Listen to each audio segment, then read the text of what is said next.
Hey everybody, it's Tracy again, and I had previously discussed the unregulated Forex market, which usually was centered around St. Vincent. And you see a ton of Forex brokers like emanating out of St. Vincent. Not that any of them operate there, but they incorporate in St. Vincent because there's no real regulation regarding Forex activities on the island. And up until a few days ago, there was no enforcement in terms of operating under a SVG company, some kind of Forex brokerage. And there's a lot of legitimate big Forex companies that have been flying under that banner for some time.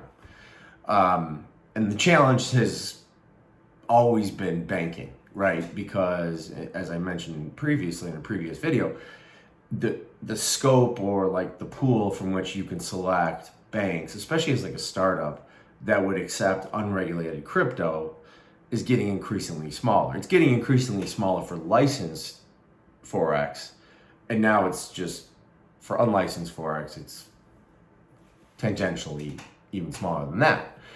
But last week, the SVG Financial Services Authority came out and said, if you are in fact operating a Forex operation through a SVG company, that you now have to submit proof that you have the requisite regulatory authority to do that. And a legal opinion won't suffice. You actually have to get some documentation, and not even a copy of your license, but like a written letter confirming that in whatever jurisdiction you're operating in, you are able to do so pursuant to the laws of that jurisdiction. And the penalties for not being able to comply with that, which many, most if not all, is that they'll strike off your company, right? They can sanction you some amount of money, but obviously no one will never pay it, but they'll effectively just dissolve your company, right? So it's becoming, and I think the impact will really be felt in terms of like banking when you purport to be a SVG company and look for Forex banking. Now, given the enforcement activity, if you want to call it that, the options for banking are going to be slowly wither away to none, right? That would be my guess, my prognostication. But what was like an easy setup? I mean, you can incorporate in SVG for $600-700 US and operate with virtual impunity and, you know, have some kind of banking relationship.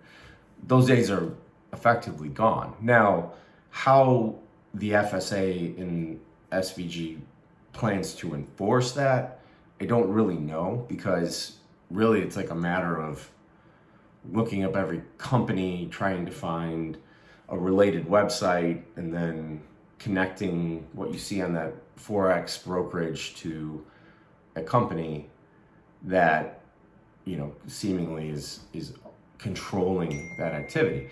And I don't know how they intend to do it, right? But that's like terrible advice, because like eventually I think they could find you, or something would happen, or if you had like a customer complaint and they, you know, and it only takes one guy who's got $50 and, you know, something loses it or whatever, and he makes a complaint to the SVG FSA, then they know, right? And you're going to have like a very limited amount of time to prove that you have a license, and that period of time is never enough to go get a license somewhere else, right? So it's, and there's no grace period, which is like pretty odd. Like there's no, you know, period of time where St. Vincent is saying, okay, you've got 3 months to comply, or you've got 6 months to comply. It's like, you have to comply today, right? So I imagine many would like fly under the radar, maybe we'll get a license somewhere else, and then just change domiciles, because the SVG company isn't able to get a license in Vanuatu or someplace, right? Like you're going to have to incorporate in Vanuatu to get the license in Vanuatu. So the SVG company can be like a holding company, but it's really not beneficial at that stage, especially if you're going from one tax neutral jurisdiction to another. And, you know, I think with what you're looking at from a banking perspective, it's going to really close that unlicensed market down in SVG. Like you can go to alternatives like Marshall Islands and some other places, Nevis maybe.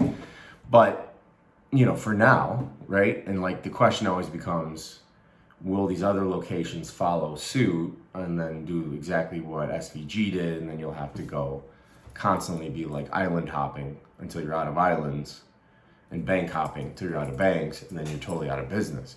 So I think the trend, right, is to go get a license, right? Go get a license somewhere, right? Whether that's like a Mauritius, Seychelles, Vanuatu, which are like your cheapest, quickest, easiest alternatives, because I think the unlicensed window is starting to close, right? And again, there's like options to, you know, avoid like immediately having to shut down like Marshall Islands, but how long that goes, who knows, right? So that's my take on unlicensed Forex, and just wanted to update from my previous video, which, you know, gave some detail on how that works and how that world works, and SVG was, you know, sort of the domicile for all of that. So if you have any questions, definitely hit me up, Adam at AdamTracy, Tracy.io, and I will talk to you next time. Cheers.